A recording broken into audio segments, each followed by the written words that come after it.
I have in my hand a piece of paper signed by the German... No, just kidding. This has nothing to do with that.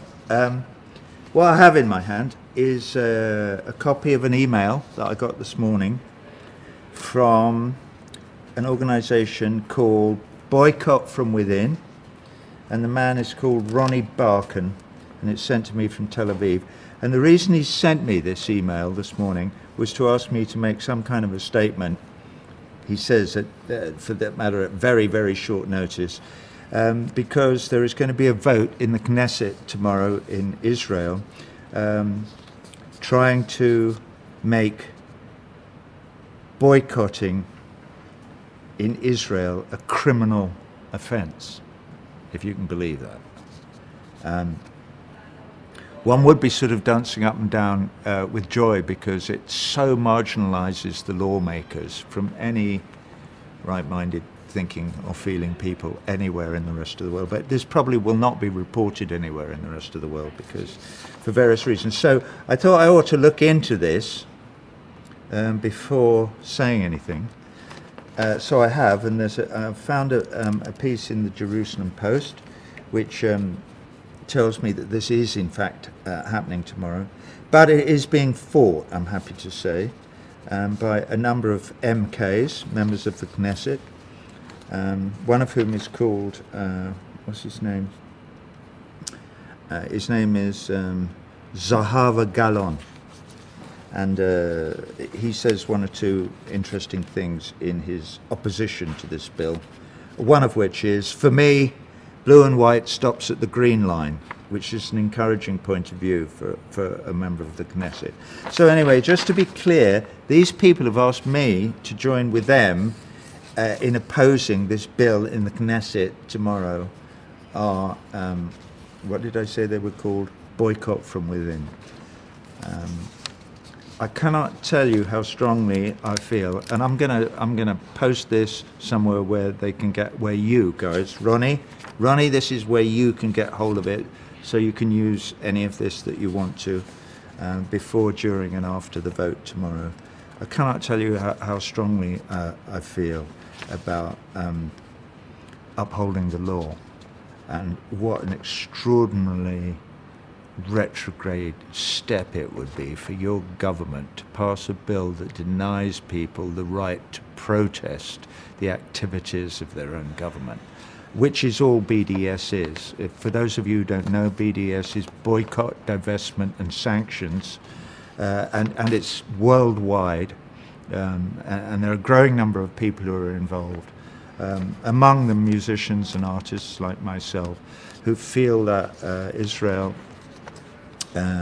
Israel's occupation of the West Bank is entirely wrong, completely unsustainable, and must be reversed by all measures possible.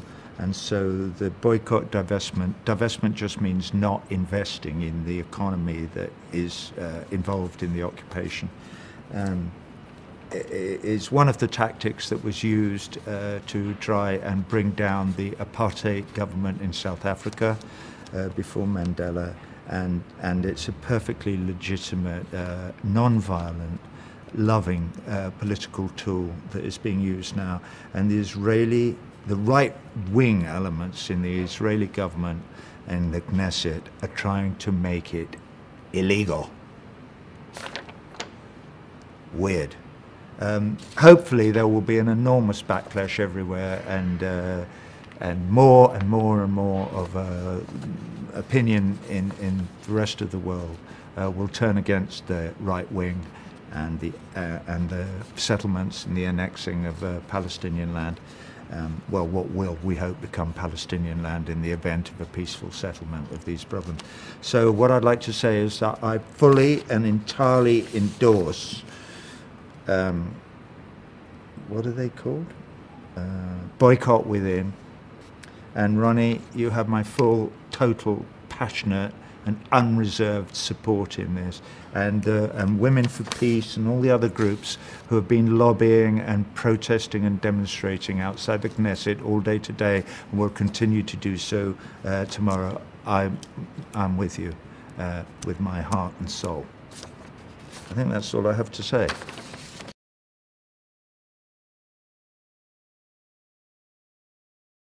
Het Russell-tribunaal voor Palestina is opgericht door mensen die begaan zijn met de vrede in het Midden-Oosten. Een van de gezichten is Roger Waters, gewezen zanger van de groep Pink Floyd. Hij trekt zich de Palestijnse kwestie persoonlijk aan na een optreden in de buurt van Tel Aviv. There were 60,000 people and there were traffic jams as far as you could see and bloody bloody blah. But what there were not there were any Arabs or Palestinians.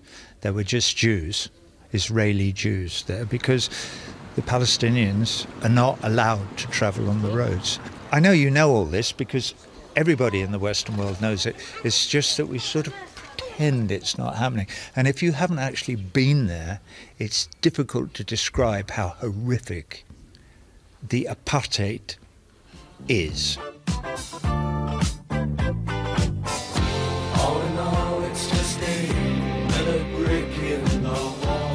Pink Floyd is onder meer bekend van het album The Wall en hun grote theatrale concerten, onder meer aan de Berlijnse muur. Maar nog eens optreden in Israël aan de nieuwe muur op de westelijke Jordaanoever ziet Waters absoluut niet zitten. Oh, it would be much better if you came and played and we can all be friends. No, I'll come and I will do the wall once you change your government's policy, bring pressure to bear on your government. Under those circumstances, wild horses couldn't keep me away from coming to Israel and doing the war. I can't think of anything I'd like to do more. But first this summer in Belgium. Yeah, this summer in Belgium. Exactly. I look forward to it.